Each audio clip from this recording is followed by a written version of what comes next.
In a galaxy torn apart by fire, one human made a choice that changed everything. A rancher, a refugee, and a bond no war could break. This is where survival becomes destiny, and the real story begins now.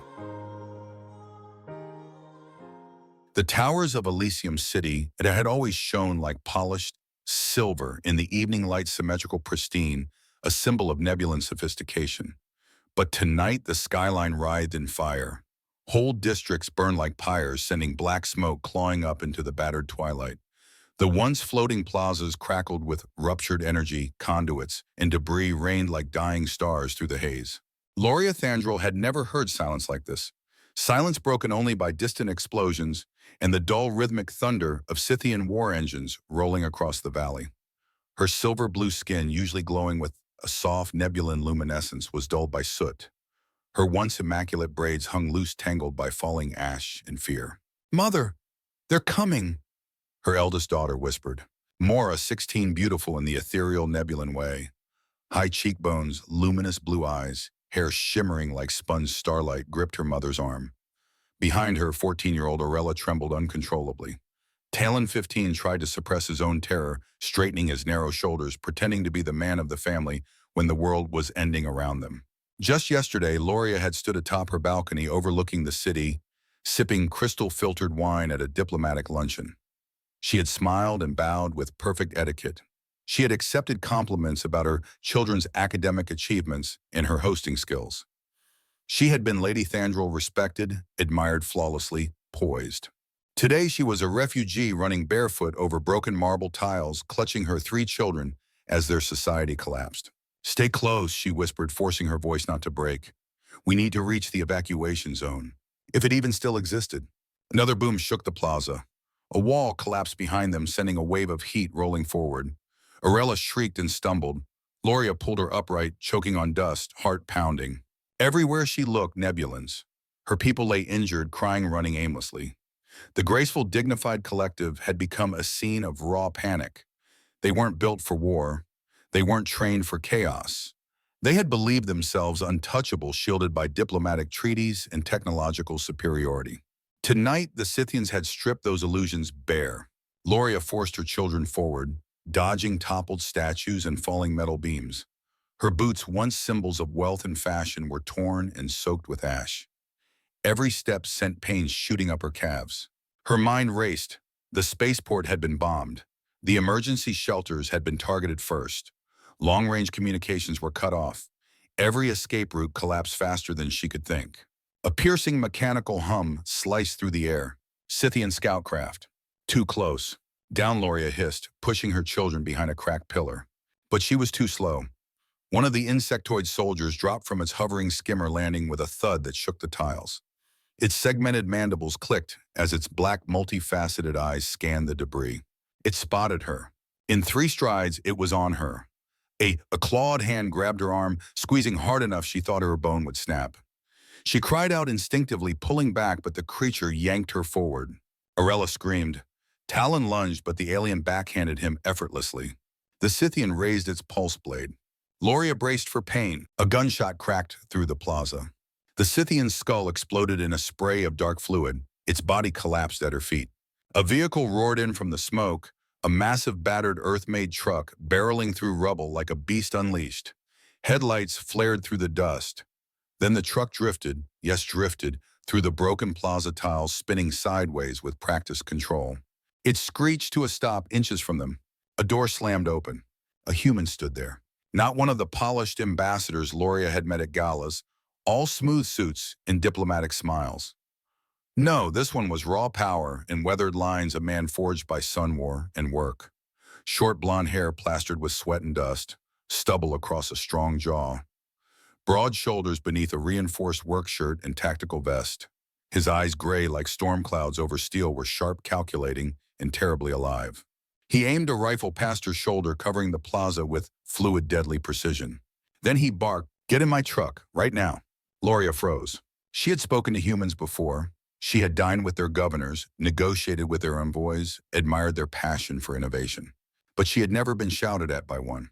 Her aristocratic pride surged reflexively. How dare! He cut her internal protest short.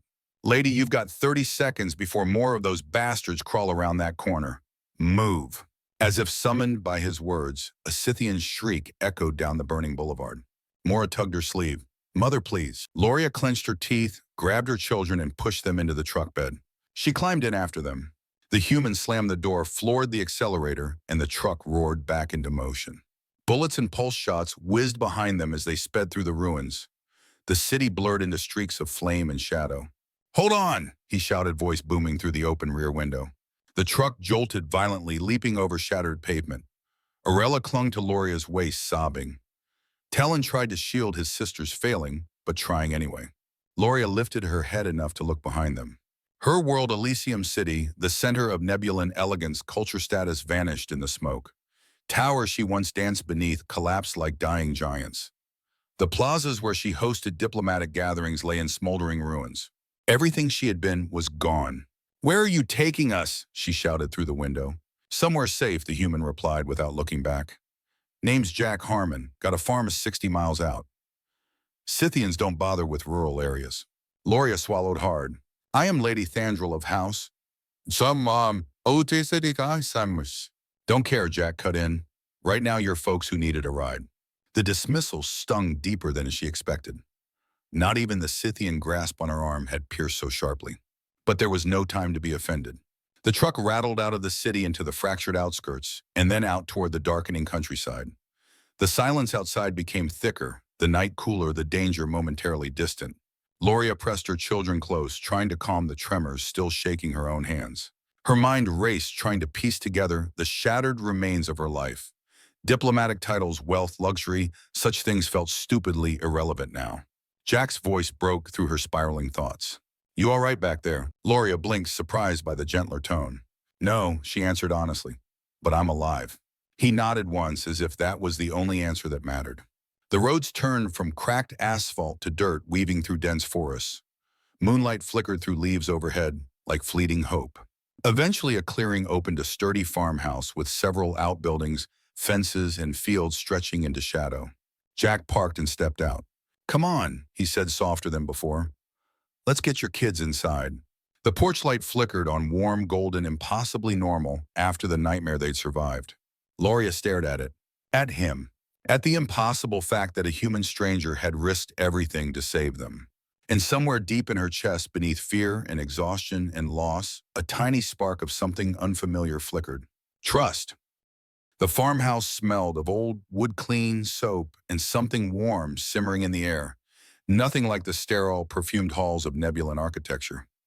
Loria stepped inside cautiously, her children clustered around her like frightened birds. Her eyes swept the interior with automatic, aristocratic precision. Worn wooden floors, handmade quilts, framed paintings of fields and mountains, shelves cluttered with tools and books. Everything was simple, imperfect, human.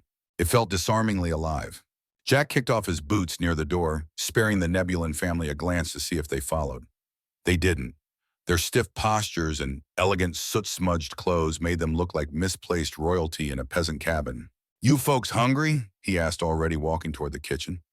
Got stew on the stove. Loria opened her mouth to refuse on instinct, on pride, on the scripts ingrained into her from childhood. But before she could speak, her stomach answered for her with a loud growl. The children looked equally drained. Yes, she admitted, barely above a whisper. Thank you. Jack nodded as if this were ordinary hospitality rather than an act of life-saving kindness. He pulled bowls from a cabinet, ladling steaming stew into each.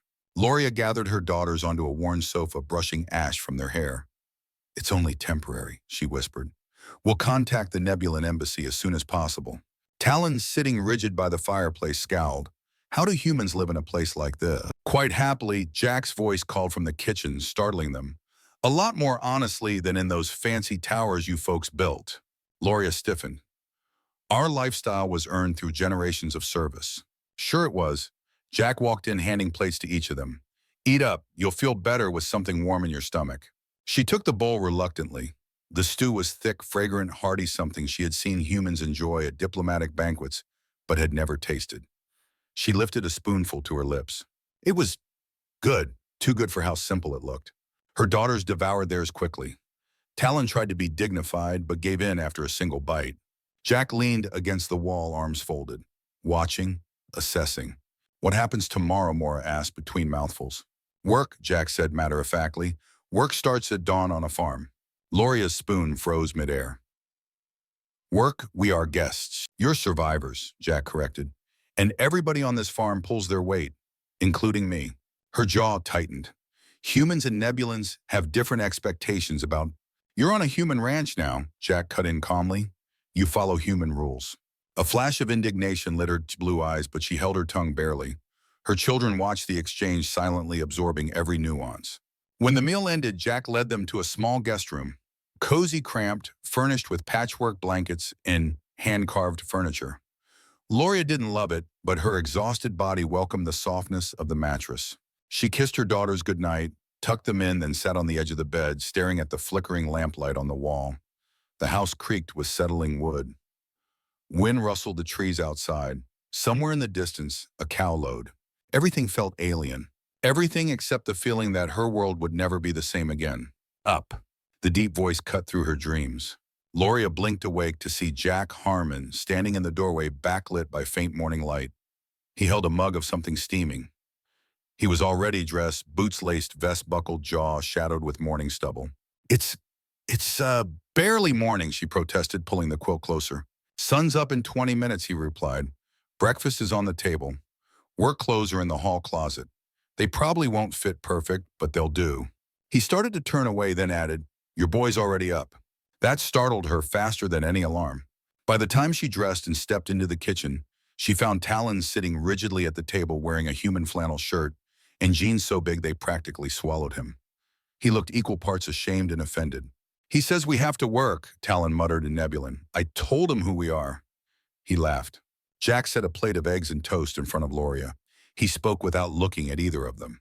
English only in my house. Loria bristled. We are not refugees to be ordered around. Once I contact the Nebulan embassy, good luck. Jack poured her a cup of coffee. Scythians knocked out long-range comms first thing. Nearest working transmitters at Fort Marshall. 3 days through enemy territory. She stared at him, pulse quickening. You're lying. Why would I bother? He said, sipping his coffee. Drink up. You'll need the energy. Her stomach twisted. Was he right? Their world had collapsed so fast she truly didn't know what resources remained functional. Mora and Arella wandered in next, wearing oversized shirts tied at the waist and rolled-up pants. They looked adorably out of place, like alien children playing dress-up in a human barn. Jack laid out the day's tasks with military clarity. Talon's with me. We'll be fixing perimeter fencing. Ladies, you're on stable duty. Arella frowned. Stable duty. Horses, Jack said. They need feeding, and their stalls need cleaning. Loria blinked. You expect us to handle animal waste. Jack's gaze hardened, not unkind but unmoved. I expect you to earn your keep, unless you'd prefer trying your luck with the Scythians. Talon flinched. Mora looked pale. Arella looked like she'd rather face a firing squad. Loria inhaled slowly. A lady of Nebulan society did not clean barns. She hosted diplomatic banquets. She oversaw elite staff. She charmed senators and foreign dignitaries. But she also protected her children. Very well, she said quietly. Show us. An hour later, Loria stood in a horse stall holding a pitchfork like it was a weapon. The bedding was foul, impossible, horrifying. She gagged on the smell. Her daughters fared no better. Mora tried to help but kept covering her nose while Arella sat on a hay bale silently crying. This is beneath us, Arella whispered through her tears. Father would never. The mention of her husband struck Loria like a blow to the chest. Valen had died 2 years earlier, an unfortunate diplomatic misunderstanding, according to the official reports. His death had lowered their family's standing. Loria had maintained their lifestyle through poise and manipulation of social connections. But now, all of it was ash. Your father is not here, she said more sharply than intended. And neither are our servants. We do what we must. She jabbed the pitchfork into the soiled bedding with stiff determination. By midday, her back throbbed. Her hands burned with emerging blisters. Sweat matted her silver hair. Her daughters had long surrendered, slumped against hay bales. Jack appeared in the stable doorway, Talon trailing behind him, sweaty, exhausted, but wearing an expression Loria had not seen in years prior. Jack surveyed the messy, half-clean stall. Not bad for city folk, he said, surprisingly impressed. He walked to Loria, gently taking the pitchfork from her shaky grip. He caught her hand before she could pull away, turning it palm up. His calloused thumb brushed over her forming blisters. "Should have given you gloves," he muttered. His touch was unexpectedly gentle. Loria's heart fluttered in her chest, an irrational reaction she shoved down immediately. "Your hands," she murmured, without thinking, "are so rough." "That's what honest work does." He released her hand. "Come on, lunch." Lunch was simple sandwiches and fruit, but to Loria it tasted like a feast. Jack explained farm operations while they ate. Horses, cattle, crops trade with neighboring homesteads. Morris suddenly asked, "How did you know to come to the city yesterday?" Jack's expression darkened. "I saw Scythian ships breaking atmosphere while delivering horses to the garrison. Figured it was time to clear out. Took a detour through the city." He shrugged. "Good thing I did." Loria found her voice softening. "Thank you." Jack blinked, thrown off by her sincerity. "You're welcome." After lunch, he reassigned Loria to gathering eggs, slightly less physically punishing. Through the barn slats, she watched Talon, listening intently as Jack taught him how to mend equipment. The sight made her chest constrict. Her son, born into elegance, absorbing skills he should never have needed. And yet, he seemed happier, more grounded, more alive. As the sun dipped toward dusk, Loria finally sat down at the dinner table, every bone aching. Jack placed a hearty stew before her. She devoured it without complaint. "Tomorrow's easier," he said. "First day's always the worst."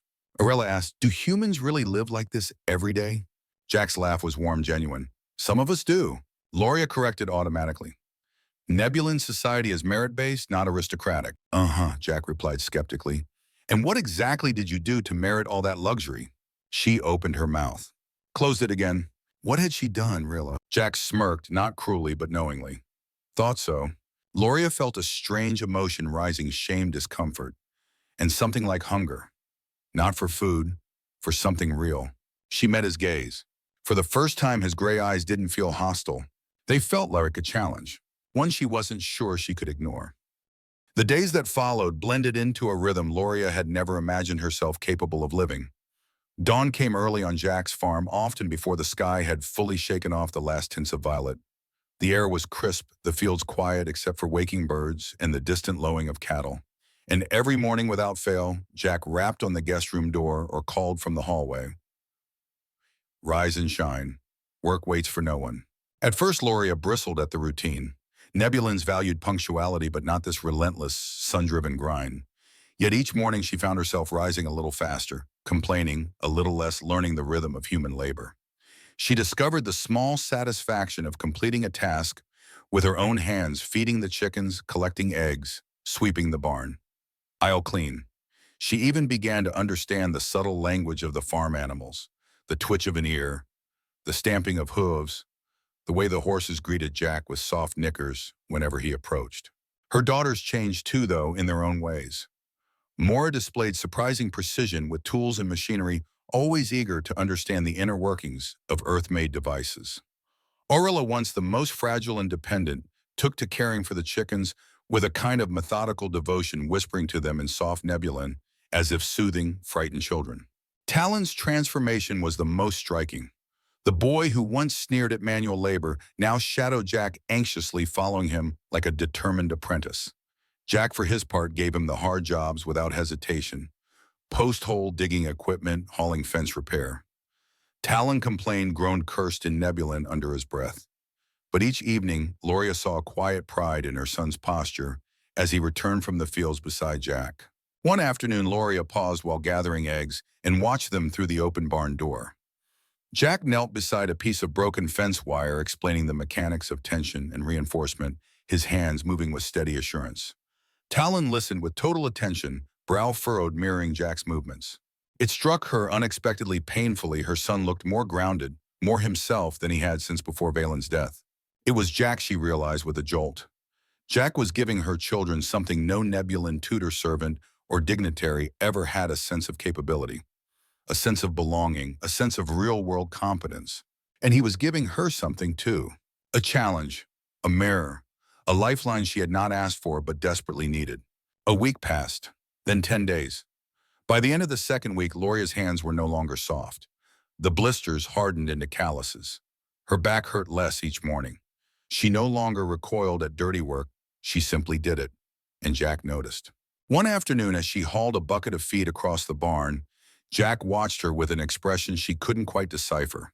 Part surprise, part admiration, part something deeper and more dangerous. "Not bad," he said, as she set the bucket down with a grunt. "You're tougher than you look." Gloria brushed a strand of silver hair from her face. "You seem surprised." "Lady, you walked into this place looking like the galaxy landed on your back," Jack said. "I figured you'd last 2 days. Maybe 3. She raised an eyebrow. "And now," Jack's mouth tugged into a slow, grudging smile, "and now I'm wondering what else you're capable of." The words hit deeper than they should have. She looked away quickly, pretending to adjust the feed bin, but a warmth spread through her chest she couldn't deny. "I notice more than you think," she replied softly. Jack's gaze lingered on her a moment longer than necessary. Then he cleared his throat. "Storm's coming," he said, nodding toward the horizon. "Need to check the livestock before it hits." The storm announced itself long before it arrived. The sky darkened to a heavy slate color, clouds rolling like an angry sea overhead. The wind picked up cold and sharp, whipping the trees into frantic motion. The air tasted like electricity. Jack moved quickly, checking latches, securing feed bins, and ushering the horses into their stalls. Gloria followed him into the barn just as the first rumble of thunder rolled across the valley. Inside, the animals stamped nervously, sensing the weather turning wild. "Something's wrong with Rosie," Jack said abruptly, moving to the brown and white cow, pacing her stall in frantic circles. The animal's eyes were wide, breath coming in short spurts. Gloria approached carefully. "She's in labor."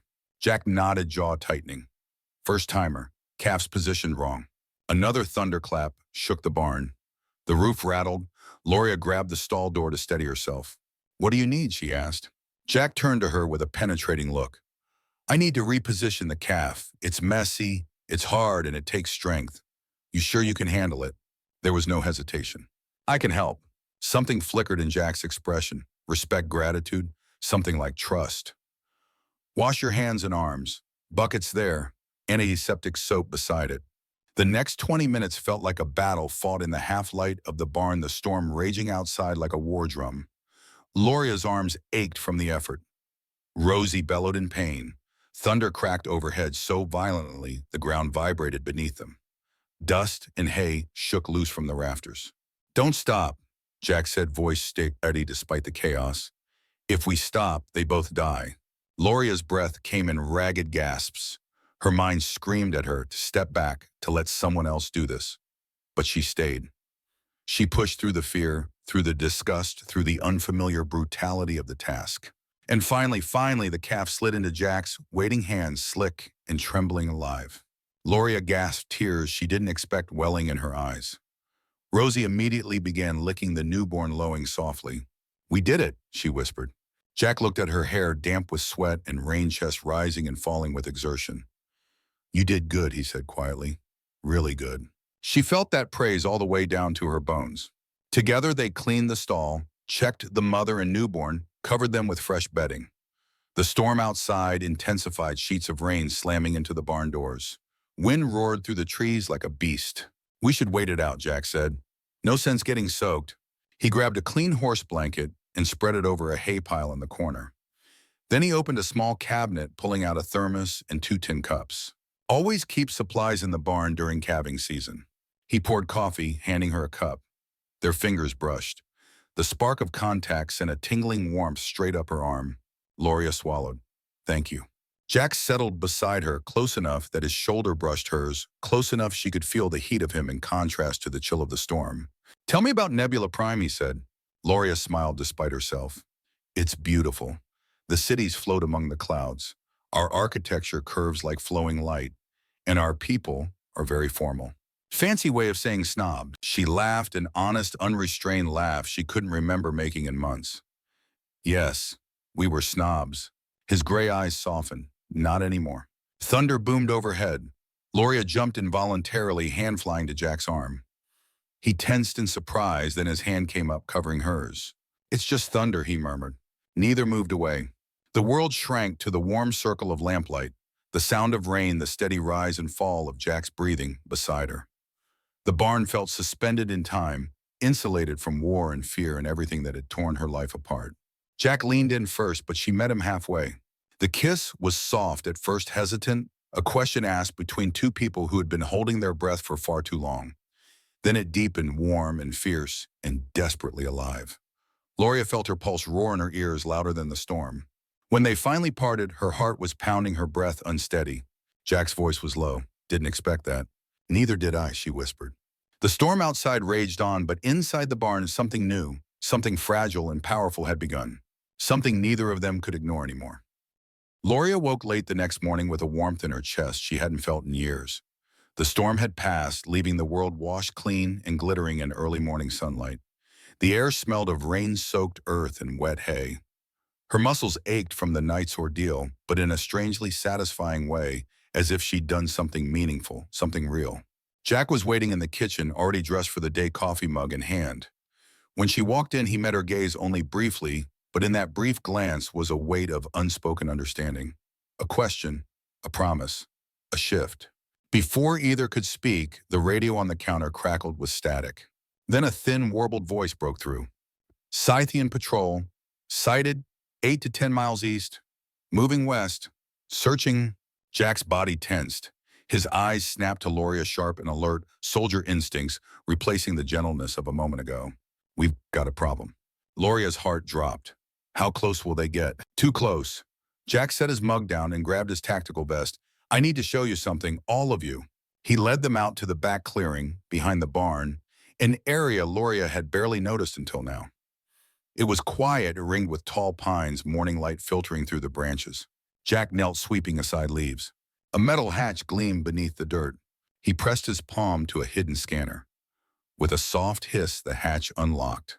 The children stared wide-eyed. I built this after I bought the place, Jack said as he pulled the hatch open. Most folks thought I was paranoid. Were they wrong? Talon asked. Jack's expression hardened. Not today. He descended the ladder first. Loria followed, heart pounding. The bunker was larger than she expected. Metal walls, emergency lights, and shelves stocked with food, water, medical supplies, and equipment. But what made her breath catch were the weapons lined neatly along the far wall. Pulse rifles, ballistic carbines, tactical gear. This, Loria whispered, fighting both awe and alarm. This is not a farmer's storage. No, Jack said simply. This is a soldier's. Talon stepped forward. You were military. 8 years. Jack tapped a faded patch on one of the vests. Special Forces. Loria turned to him, stunned. Why didn't you tell us? Didn't think it mattered. Jack moved to the comms console. It matters now. He activated a holographic map of the region. Red markers blinked across the display, forming a slow-moving pattern. They're sweeping the countryside, Jack said. Refugee hunting. They'll be here in about 2 days. Arella whimpered. Mora clenched her fists. Talon straightened instinctively, protective posture flaring. Loria forced herself to breathe. What do we do? We prepare. Jack turned to face all 4 of them. And we stay alert. Loria's gaze softened despite the dread curling in her stomach. We trust you. Something flickered in Jack's eyes, an emotion he hid quickly. Good, he said, because things are about to get complicated. The next 2 days passed in a blur of controlled tension. Jack reinforced doors and windows, rigged alarms along the tree line, and began teaching the family basic defensive maneuvers. Talon learned quickly, absorbing every instruction Jack gave like his life depended on it. Mora proved steady-handed with a pulse rifle. Arella memorized communication codes and emergency procedures. Loria learned too faster than she expected. Her diplomatic training had never prepared her for combat, but her mind adapted quickly. She practiced disarming techniques Jack modified for her Nebulan reach and flexibility. She learned how to move silently, how to read cover, how to respond to sudden threat. Jack pushed her, but never too far. She knew he was watching, evaluating, yet also protecting. And when she caught his eye during training, something warm flickered behind the steel. Their closeness deepened, wordless but unmistakable. But danger came sooner than either expected. It was late morning when the alarm triggered a faint vibration in the risk communicators Jack had distributed. Everyone froze. Jack grabbed his binoculars and moved to the porch, keeping his posture relaxed, casual. Vehicle approaching, he murmured. Scythian scout model, 2, maybe 3 occupants. Loria's pulse hammered in her ears. Jack lowered the binoculars. Positions. Stick to the plan. The children moved fast, too fast for those who were aristocrats mere weeks ago.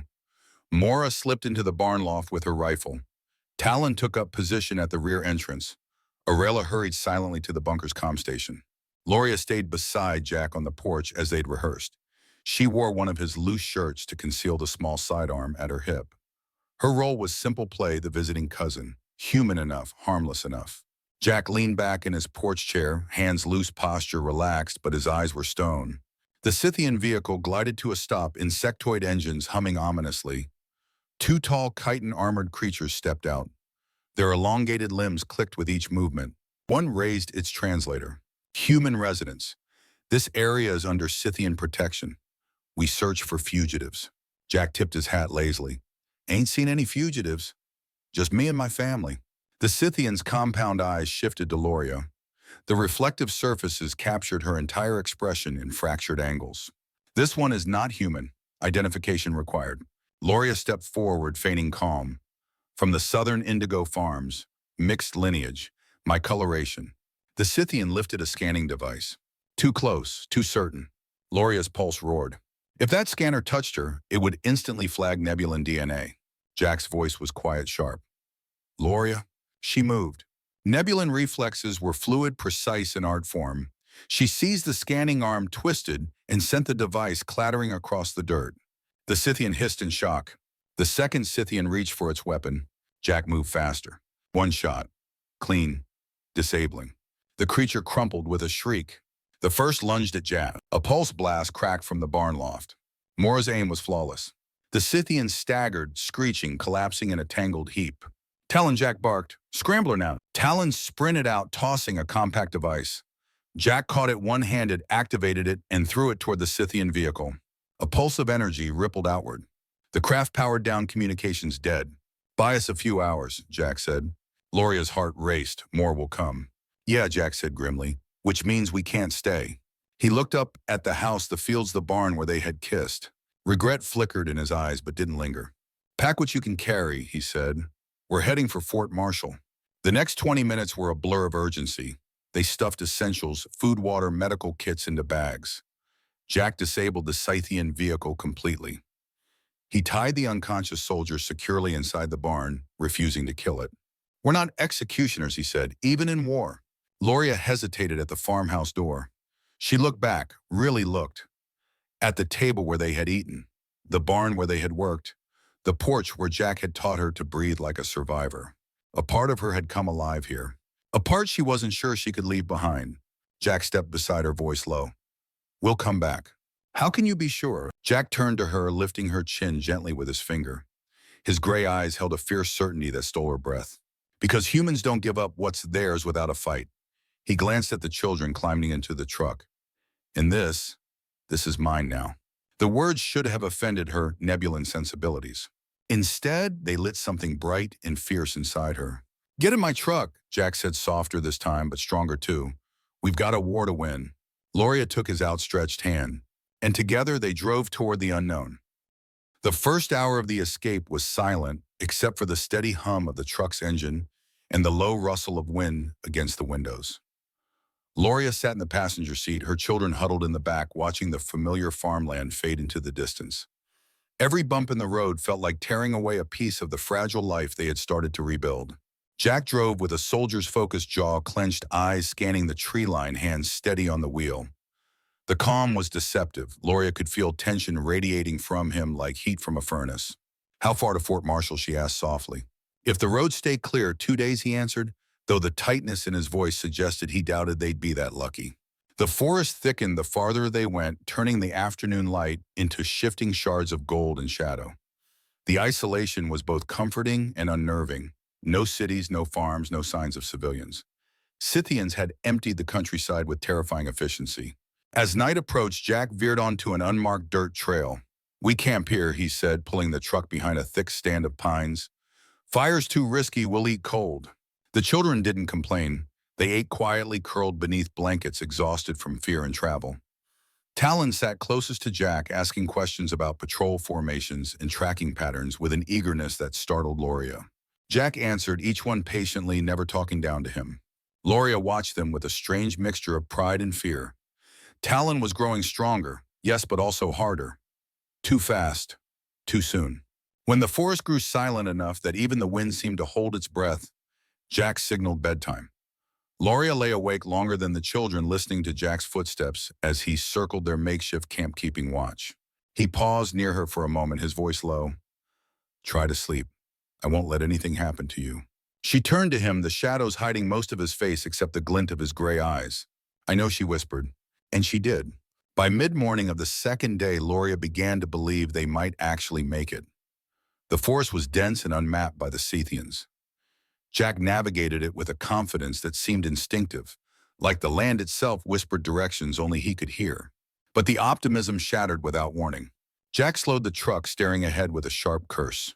Through the trees blocking the road sat a line of Scythian armored skimmers, sleek, angular death machines humming in eerie unison.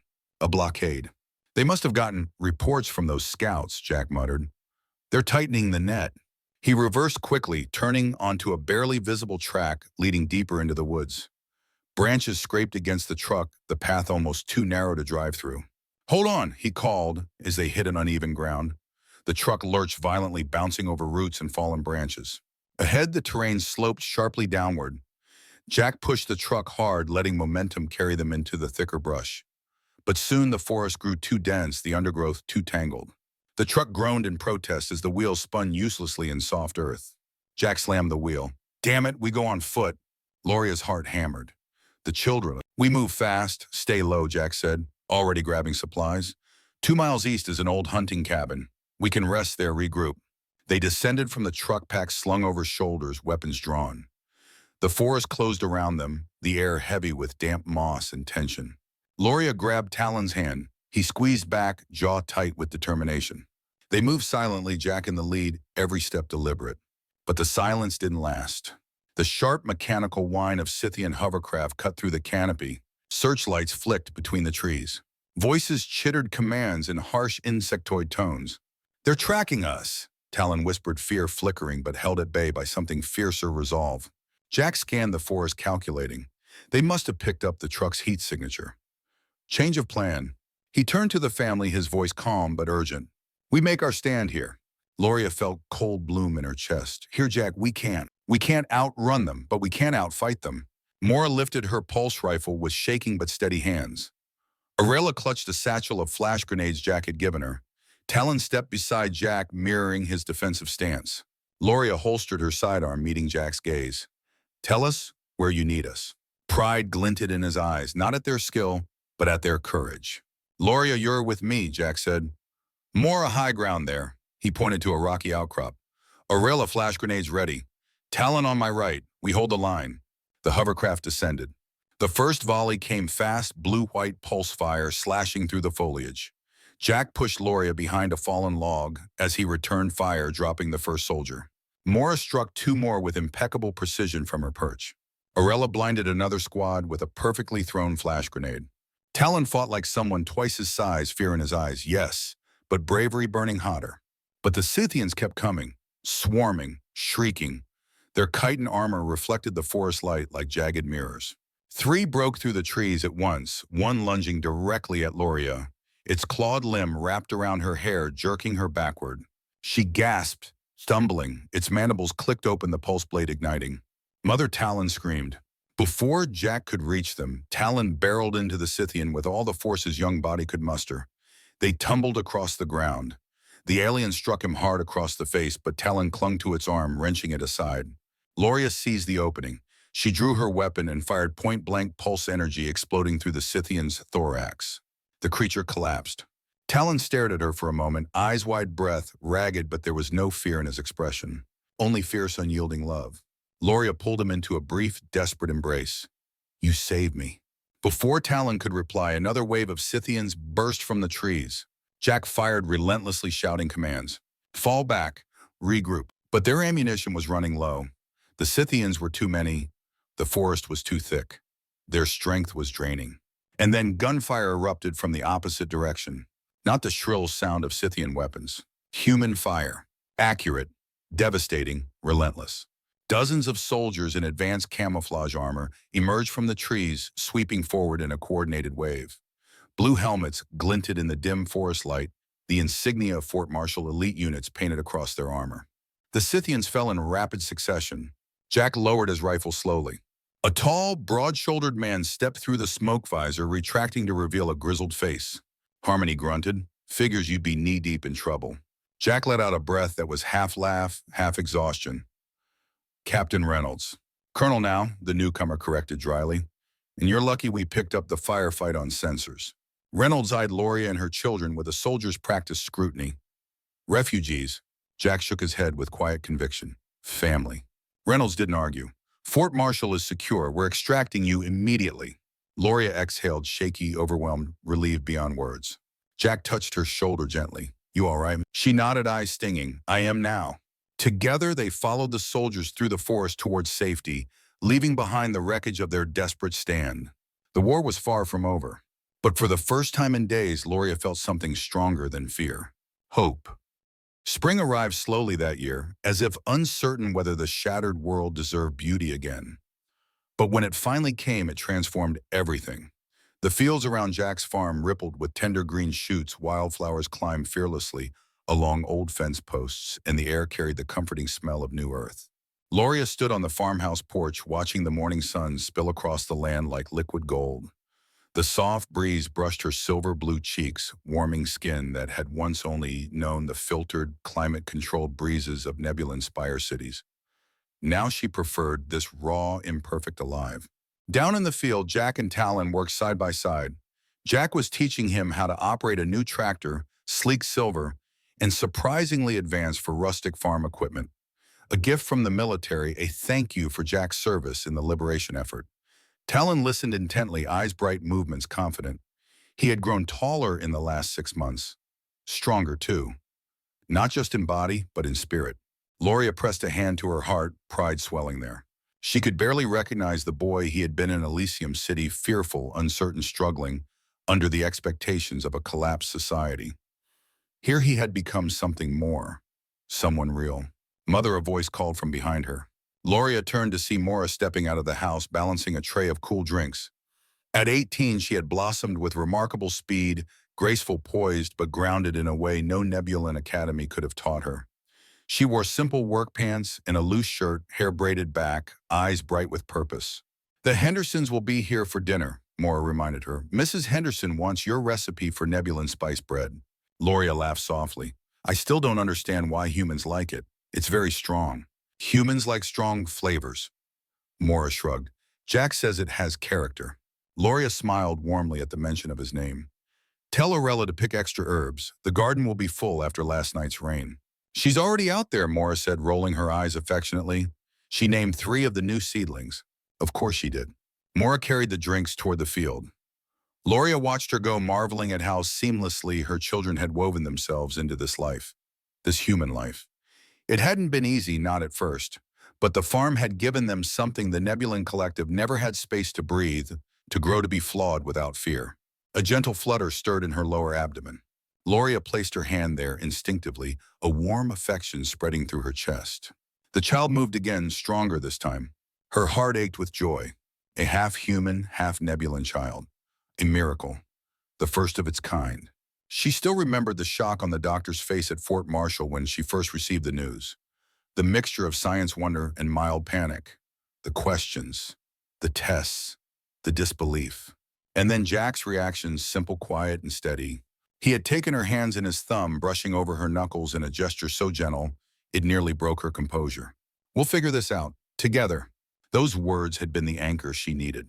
Now her pregnancy was stable, her health strong, and the baby's development perfectly normal. Human, normal, Nebulan normal, or something entirely new. No one could say, but she felt peace radiating from that life inside her, a peace that grounded her more deeply than she expected. Footsteps approached up the porch steps. Jack. His boots thudded lightly against the wood, carrying the familiar earthy scent of soil, sweat, and sunlight. He came to stand behind her, wrapping an arm around her waist, his hand settling over the gentle swell of her abdomen. How's Junior doing today? He murmured, pressing a warm kiss to her temple. Active, Loria replied, leaning into him. Dr. Klein says everything is progressing perfectly. Jack chuckled, rubbing her belly affectionately. First documented human Nebulan kiddo. Poor thing's gonna have scientists lining up around the block. Loria nudged him with her elbow. They'll have us protecting them. Damn right they will. His tone was soft, yet fierce an oath, not a joke. Below them, Talon waved, calling something to Jack about gear ratios. Jack answered with patient instructions, pride glowing in his eyes as he watched the young Nebulan work. "Do you realize," Loria said quietly, "this is the first time they've all had real friends? Real community?" Jack nodded. "Humans are stubborn, but they're welcoming when they decide someone's theirs." Loria smiled. "Your people accepted us faster than mine ever would have accepted a human family. Maybe your folks were the ones missing out." The words warmed her. Aurella emerged from the garden with a bundle of herbs, her luminous hair sparkling in the sunlight. She waved happily. Loria waved back, heart-swelling yet again. How far they had come, how deeply rooted they had become in this place. 6 months ago, they were refugees fleeing for their lives. Now they were home. The Hendersons arrived just before dusk, an older human couple from the neighboring farm. They carried gifts of fresh produce and jam. Loria offered spice bread and Nebulan herbal tea. The meal was loud, warm, and filled with laughter. Talon and young Tim Henderson argued excitedly about spacecraft designs. Mora showed Mr. Henderson her updated communication interface. Aurella shyly presented Mrs. Henderson with a small Nebulan Earth hybrid plant she'd engineered. Colonel Reynolds stopped, by his well-uniform, crisp expression, stern but softening the moment he saw Loria and her children. "Your family continues to impress our scientists," he said, shaking Loria's hand with surprising gentleness. "The botany reports alone are worth their weight in gold." Loria dipped her head. "We're grateful to be able to help rebuilding efforts." Jack smirked. "She's being modest. She's running half the comms between Nebulan settlements and the human colonies now." "That's so," Reynolds raised a brow. "Maybe we should just make you an ambassador." Loria flushed slightly. "I prefer being here." Jack shot her a look so soft she had to look away. After dinner, when the last guests had gone and the sky shimmered with stars, Loria stood by the window holding an old photograph. Herself adorned in formal Nebulan attire, posing stiffly at a diplomatic reception years ago. The person in the photo seemed distant, hollow, more ornament than woman. Jack approached quietly, resting a hand on the wooden frame. "You miss it?" he asked. "The luxury, the status." Loria studied the smiling woman in the photo, the immaculate gown, the perfect posture, the carefully measured expression. She placed the photo down gently. "I miss certain comforts," she admitted, "but not what came with them, not the expectations, not the emptiness." Jack stroked her arm, his callous fingers soft against her skin. "You found something better." "I did," she whispered. "Here, with you." He pulled her into an embrace that was steady and warm, the kind that anchored her to the earth. His heartbeat thrummed against her cheek. "When I told you to get in my truck," Jack murmured, "I had no idea where we'd end up." Loria smiled into his chest, no regret. "Not a single damn one," he said quietly, sealing the words with a kiss. Later, as they lay together in the dim glow of the bedside lamp, Loria ran her fingers along the new scar across Jack's shoulder, a mark from the liberation battles. He traced gentle circles along her hip. "What happens now?" she asked. Jack kissed her forehead. "Now we build. For them." His hand moved to her belly. "For all of us." She smiled. "We're a strange family, aren't we?" "The best kind," he replied. "One built by choice, by trust, by fight." Loria closed her eyes and let the warmth of the moment settle around her. Her mind drifted through the journey that had brought them here, fleeing a burning city, working until her hands bled, delivering a calf in a raging storm, fighting beside Jack in a forest battle, walking into Fort Marshall as refugees and stepping out as something stronger. War had taken everything she once thought defined her, but it had given her something far greater: strength she didn't know she possessed, love she never expected, and a future richer than any Nebulan estate. Outside, the stars shimmered over fields ready to feed their growing family. The night hummed with quiet promise. Loria placed her hand protectively over her child. Nebulan grace and human determination united in a single heartbeat. A new beginning, a new bridge between worlds. And all because, on the worst day of her life, Jack Harmon had shouted, "Get in my truck right now." And she had. It was the best decision she had ever made.